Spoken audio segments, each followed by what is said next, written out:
Pare um instante. O que você vai ouvir agora pode mudar sua vida. Palavra de fé. Pastor Samuel Vieira. Ou seja, ele instrumentalizou sua filha. E há de instrumentalizá-la posteriormente. Quando Davi desaparece por medo do próprio sogro, diz a palavra de Deus que ele pega a mulher, e Davi não tinha morrido, ele pega a mulher dele e dá para outro cara. Ele não está nem aí com os sentimentos que a filha dele tem, o que a filha pensa, ele simplesmente quer instrumentalizar. Ela é um mero bibelô político na mão dele. Talvez Jonatas tenha dito por causa disso. Mas Jonatas começa a perceber essa incoerência e essa paranoia do pai dele em relação a Davi, que não está nem aí para ficar brigando com o pai dele. E ele então tenta argumentar, ele diz: pai, não faz sentido. O que o senhor está fazendo fere o bom senso. Davi tem sido leal. E diz a palavra de Deus que ele fica tão irado com Jonatas que ele joga uma lança para pegar Jonatas e começa a fazer impropérios. Ele xinga mesmo Jonatas. Ele começa publicamente a chamá-lo de filho de uma vó.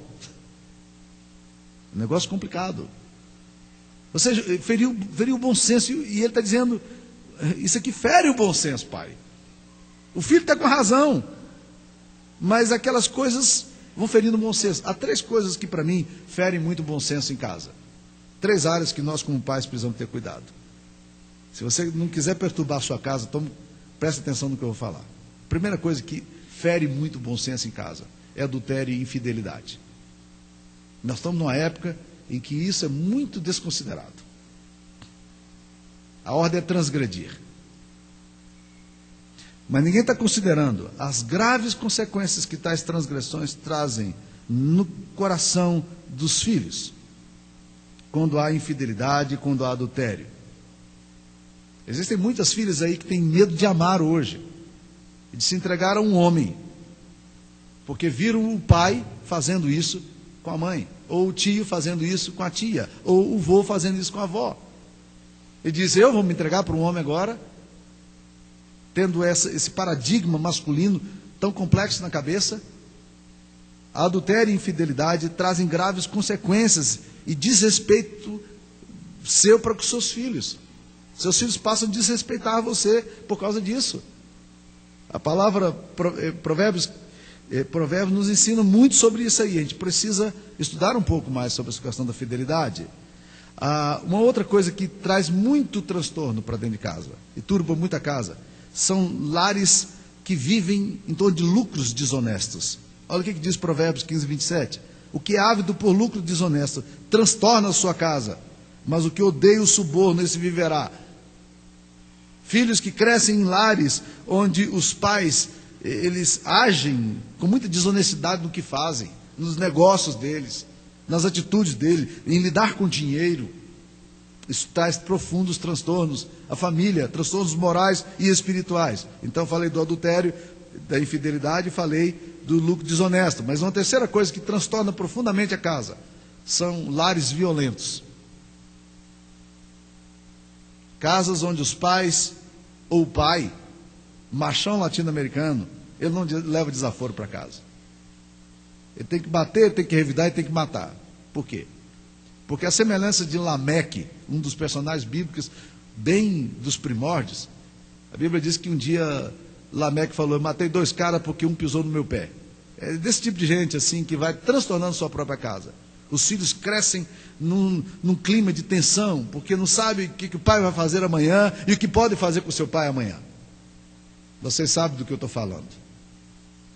Essa história não é muito distante das suas famílias, como não é da minha.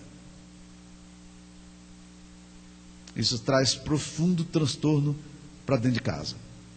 Não turbe a sua casa, porque quem turba a sua casa herda o vento. Não traz confusão para a sua casa não, meu irmão. Em nome de Jesus. Quarta coisa: pais turbam a terra quando são incapazes de expressar afetos aos seus filhos. Isso é uma coisa que traz turbação hoje, confusão no coração dos nossos meninos e meninas. É o fato de que pais não estão conseguindo mais beijar, abraçar. Pais não estão conseguindo mais reconhecer o bem que há no filho. Quando a linguagem em casa é uma linguagem de depreciação constante. Quando a gente perde a capacidade de apreciar o bem que há nos filhos. Daquele tipo de pai que virou para o seu filho e disse: meu filho, quando Rui Barbosa era da sua idade, ele era o melhor aluno da classe dele. E o filho olhou para ele e disse: e daí? Quando ele era da sua idade, ele já era águia de aia. Então nós muitas vezes nos esquecemos dessas coisas. Há pais que não são capazes de reconhecer o bem dos filhos. Filhos são um problema, filhos são dificuldade, filhos não são bênção. E isso reflete no coração dos filhos. E os filhos começam a se tornar assim. Saul, por exemplo, se torna muito agressivo com Jonatas, por causa do bom senso de Jonatas. A doença e a paranoia, o sentimento persecutório que há em Saul, vão destruindo o seu equilíbrio mental. Ele vai se tornar um homem solitário. Na velhice, nem os filhos dele caminham com ele. Ele é assustado. O seu filho não entende, ele não entende o seu filho. Ele não compreende e não é compreendido. Ele perde o filho, perde a família, perde tudo, perde os amigos. Ninguém mais consegue caminhar com Saul, porque Saul vai fazendo isso com sua própria família. Se é capaz de fazer com a própria família, imagine com os que são de fora. Nós turbamos a nossa casa quando nós perdemos a dimensão da afetividade e do internuramento. Há um tempo atrás eu preguei um sermão aqui falando sobre alguma coisa sobre isso que eu estou falando hoje. Eu não me lembro bem, uma irmã me procurou depois e disse: pastor, o senhor deveria ter falado um pouco mais sobre pais beijarem suas filhas e abraçarem suas filhas. E aí ela, acho que na área de saúde, psicóloga, eu não me lembro realmente quem foi que me falou, mas ela me disse: quando nós pais abraçamos nossas filhas, as beijamos, quando nós as trazemos para perto de nós, elas começam a criar uma percepção de masculinidade que elas precisam para o casamento delas. Então fale mais disso, pastor, porque a autoimagem das filhas está ligada à percepção que os pais têm das suas próprias filhas e da forma como eles tratam. Ela me disse ainda mais. Ela me disse o seguinte: quando, por exemplo, uma filha é tratada bem por seu pai, ela não admite que um homem a trate mal. Relacionamentos abusivos não vão acontecer, porque ela é capaz de filtrar e dizer: esse não é o paradigma, não é para aqui que eu tenho que caminhar, não é nessa linha, nessa vertente, nessa vértice que eu posso construir minha própria história. Aprende a se defender. Achei muito interessante a observação e achei extremamente válida. Muitas filhas, como eu disse para vocês, têm medo de se casarem hoje, por causa da imagem paterna. Tem mulheres que têm medo de se entregar a homens. E quando se fala de submissão, por exemplo, se torna um problema absolutamente complexo, porque na mente, a relação com a masculinidade é uma relação absolutamente complexa. E a falta de compreensão das Escrituras Sagradas vai gerando sérios problemas. É uma forma de rebelião contra a figura masculina, que se expressa no relacionamento familiar.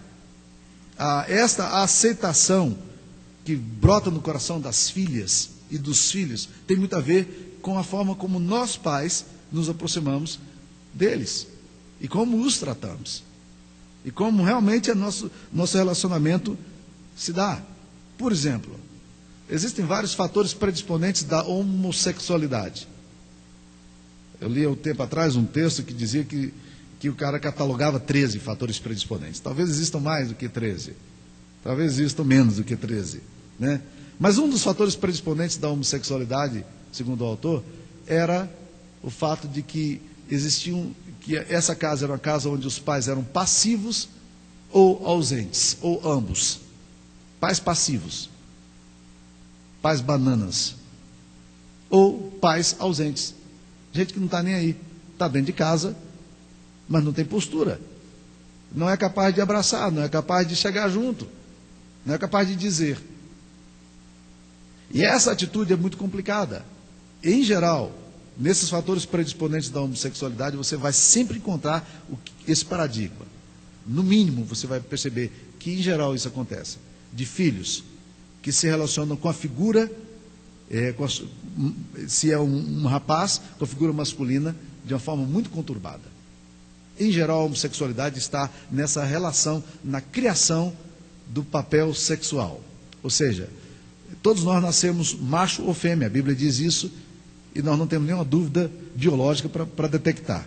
Ninguém tem dúvida alguma quando chega no hospital e a criança recém-nascida olha para a criança e diz, é macho ou fêmea. Alguém aqui já teve algum problema? Algum médico aqui já teve dificuldade de dizer se é macho ou se é fêmea? É, isso aqui é. Ou, não. Biologicamente a gente já sabe o que é. Agora, é necessário criar o que a gente chama de identidade sexual. A identidade sexual ela se dá um pouquinho mais tarde. E se dá normalmente na relação que se tem com a figura paterna e materna. Então é muito importante que nós, como pais, não tragamos perturbação para dentro de casa. Que os nossos filhos saibam identificar claramente e dizer, isso aqui faz sentido para mim. Não é porque eu sou machão dentro de casa. Pais autoritários também geram problemas. Não é só pai ausente e passivo, mas pai autoritário também. Então nós precisamos aprender a não turbar a terra, a não trazer confusão para dentro da casa da gente. Deus nos chamou para viver em família. E Ele mesmo escolheu viver em família. Eu acho interessante. Deus resolve nascer entre os homens. E Deus diz, eu vou escolher uma família. Pega José e Maria e diz, cuide desse menino aí. Cuide de mim. E Deus escolhe família. Deus precisa de família. Que paradigma fantástico. Ainda hoje Deus está escolhendo famílias. Então, pais, gênero masculino, não tragam confusão para sua casa. Não perturbe a terra, porque quem perturba a terra herda o vento. Não há nenhuma perturbação que você possa passar ou provocar que seja tão grave, tão conflitiva, quanto aquela que está relacionada à sua própria casa. Salmo 128 eu concluo aqui. Eu tenho pensado muito na figura do Salmo 128. A Bíblia, bem-aventurado é o homem que teme o Senhor e anda nos seus caminhos. Do trabalho de suas mãos comerás, feliz serás, tudo te irá bem. Sua esposa no interior da sua casa será como uma videira frutífera, seus filhos como rebentos da oliveira, à roda da sua mesa. Eis como será abençoado o homem que teme o Senhor. E verás a prosperidade de Jerusalém e a bênção sobre os filhos dos teus filhos. Provérbios 13, 22 nos diz uma coisa interessante. Fala que o homem de bem deixa a herança para os filhos dos seus filhos. Ou seja, quando você toma uma decisão e Deus habilita você para você ser um homem para dentro da sua casa, assumir a paternidade dentro da sua casa, os efeitos não são só para os seus filhos. É que você cria paradigmas para que os seus filhos também sejam pais. Você cria paradigma para que as suas filhas também sejam mães. Quando dentro de casa não há perturbação, a bênção não é só para essa geração. A bênção vai de geração a geração. Por quê? Porque você criou um padrão. E um padrão, uma vez estabelecido, ele é difícil de ser rompido. Então, a palavra de Deus para nós nessa manhã é essa. Não perturbe sua casa.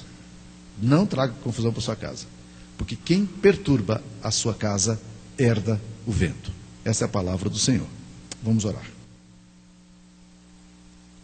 Alguns dos meus irmãos, das minhas irmãs, foram confrontados aqui hoje com palavras que talvez tenham sido tão duras para os seus corações e a inadequação os leva a um sentimento de culpa, de medo, de fracasso. Mas nós queremos, ó Deus, te pedir que não seja essa a nossa compreensão, mas pelo contrário, seja a compreensão de que existe um Deus que nos ama, que nos habilita e nos capacita para sermos aquilo que o Senhor gostaria que fôssemos.